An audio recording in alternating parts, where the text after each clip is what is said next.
Welcome everybody, my name is Shoaib Ahmed and this is the Teaching and Learning Academy. Today's video starts off really personal, and it's how a car accident changed my perspective on life.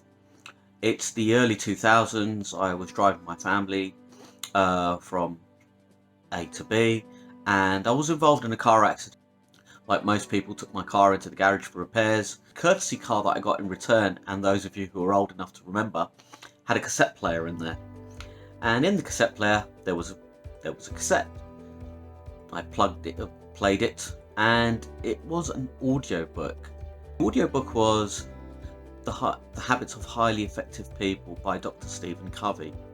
And for a week I listened to this tape on repeat, and it changed my perspective on life. And that's what this video is all about. And that's what I'd like to share with you today. It's a summary of the 7 habits of highly effective people.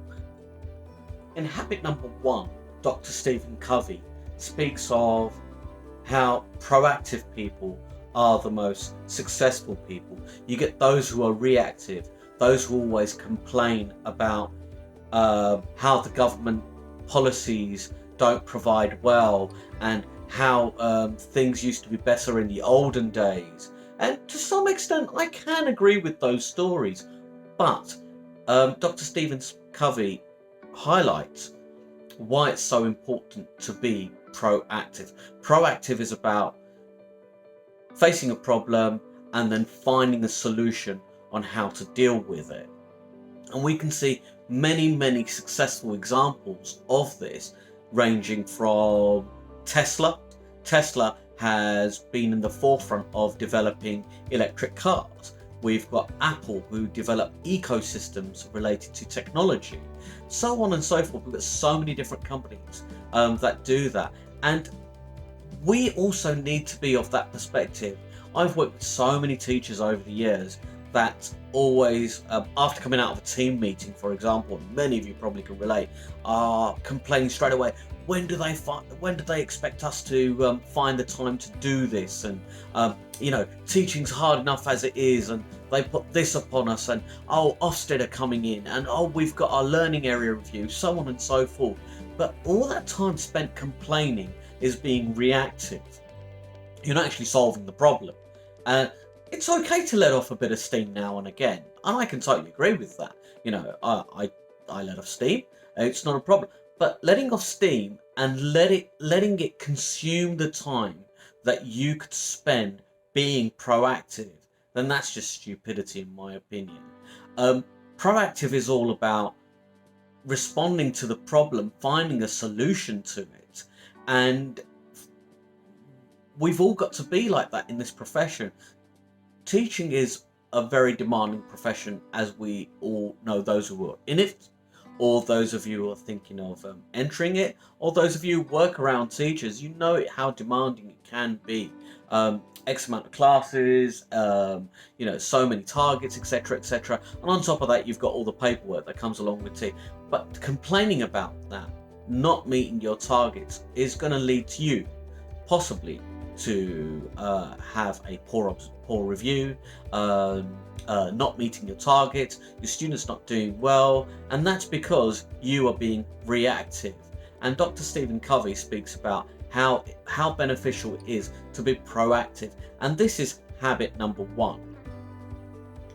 Habit number 2 by Dr. Stephen Covey is all about this profound example that he gave in his book, and it's titled Beginning with the End in Mind. And the example he gives is, imagine that you're at a funeral and there are many people there, and he really creates a very detailed example. And at the end of it, he says, imagine you're the one in the coffin, in the casket. If you want to be known as a great husband, then being grumpy all the time around the house is not going to lead your wife to utter those words. If you want to be known as a great father or a really good role model, then always being stern with your children, being very strict with them might not necessarily allow them to build memories of you being a great father. Yes, there's elements of discipline we all need to put into our children. There are times when we need to be firm with them, but is that what you want to be known for? So and the same comes back to your job. What do you want to be remembered for?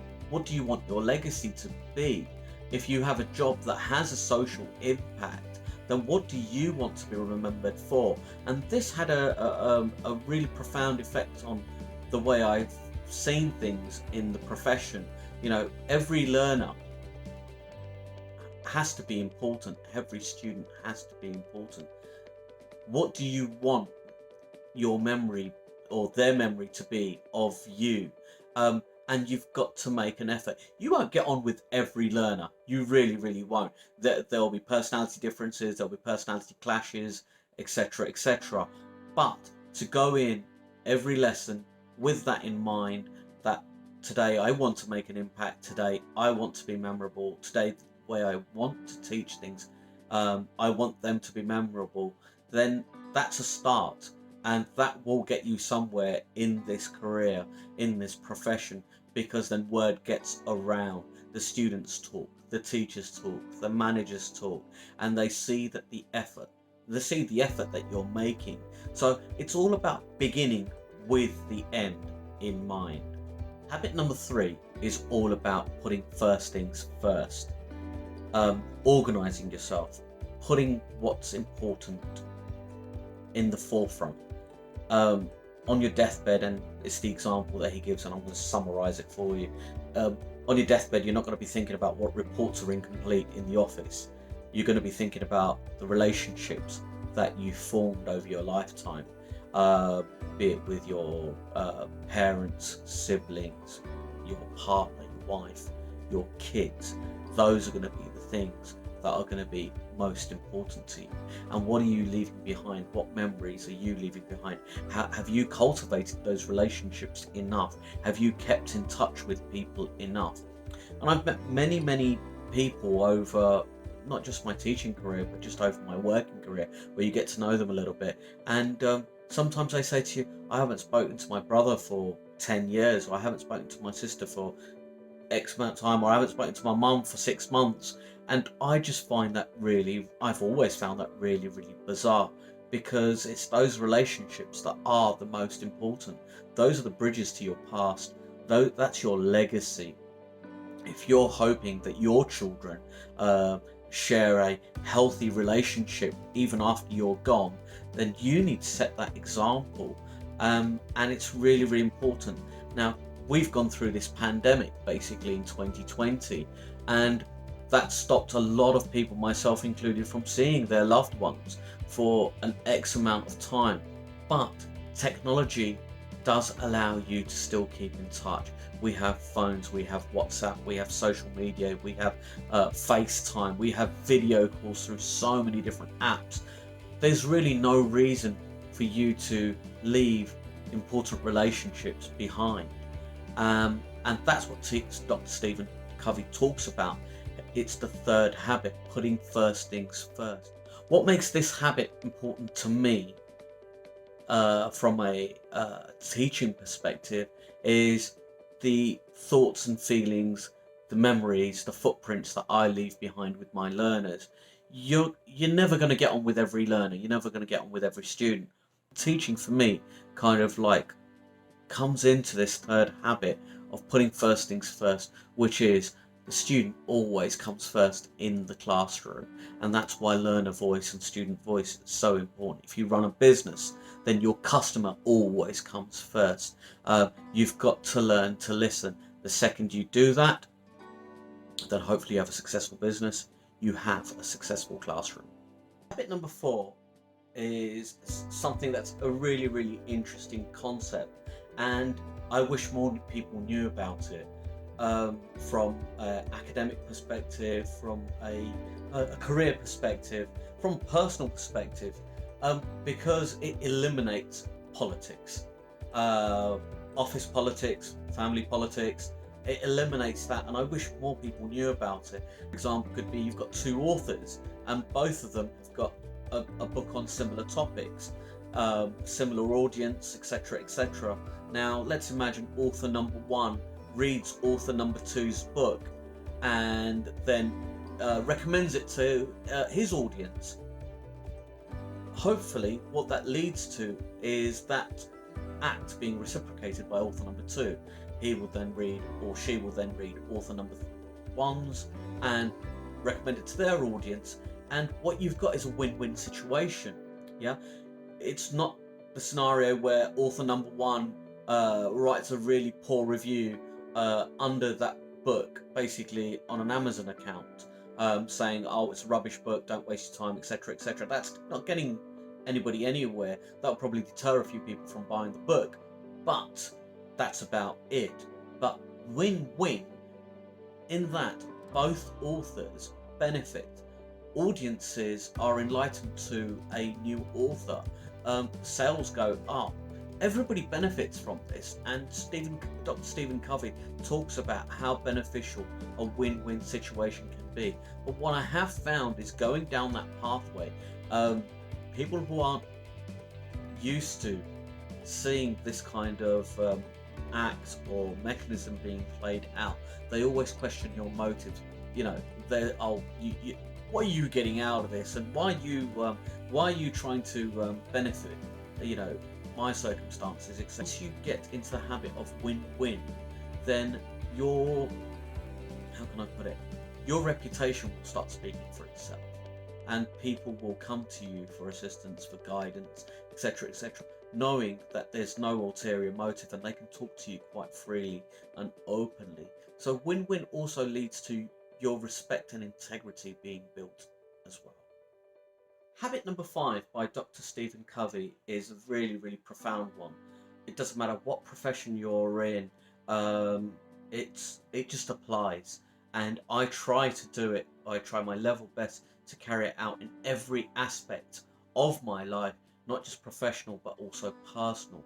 And the habit is first seek to understand and then be understood. So listen to the person talking first, and then explain to them what your point of view or how you would like to solve this problem, or help them solve this problem, because otherwise you've got no value. It's like me with this YouTube channel. I could beg and plead to you, please subscribe, please watch. I've put so much work into these videos, and what do you care really, to be honest with you? I mean, if this video adds no value to the 10-15 minutes that you spend on it, then you're not going to hit the like button, you're not going to subscribe to the channel, because you'll realize that there's better ways for you to spend your time. Number 6 is what Dr. Stephen Covey calls synergy or synergize. It's about working together, commonly singing from the same hymn sheet. And it doesn't matter if you're leading a small department or a large department. If you can achieve this synergy, then there will be no target that you can't achieve. But don't get me wrong, this doesn't work for everybody. There are going to be personalities, there are going to be people who don't want to sing from the same hymn sheet, who want to rebel, who want to be challenging, so on and so forth. So you've really got to pick the team correctly, being a leader, and understanding who you can go to with which issues and who will help you solve them. Those habit Dr. Stephen Covey speaks about is called sharpening the saw. And the example that's given is, there is an individual who's chopping a tree down, and he's putting so much effort into this, so much. Somebody observing him goes up to him and says, wow, you're really working hard, but I think you could chop the tree down quicker if you just took time to sharpen your saw. And the response he gets is, I haven't got time to sharpen the saw, are you kidding me? That'll take another 15 minutes off of it, whatever. And the example seems funny, but it's so true in so many aspects of our life, basically, where we are constantly going at a certain goal, be it personal or professional, and it's taking so much time off of us.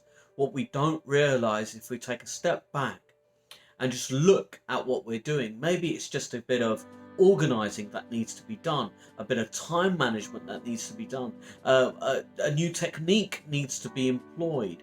That's sharpening the saw. That will allow you to get through your aim, your objective, your target a lot quicker.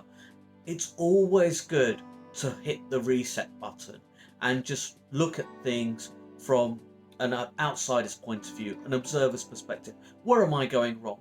What do I need to do to make this actually work better for me, or for me to actually achieve this target? So there you have it, everybody. Those are the 7 habits of highly effective people by Dr. Stephen Covey, summarized in this video. If you enjoyed the video, please hit the like button, subscribe to the channel, and hopefully I see you in the next video. Take care, everybody. Stay safe.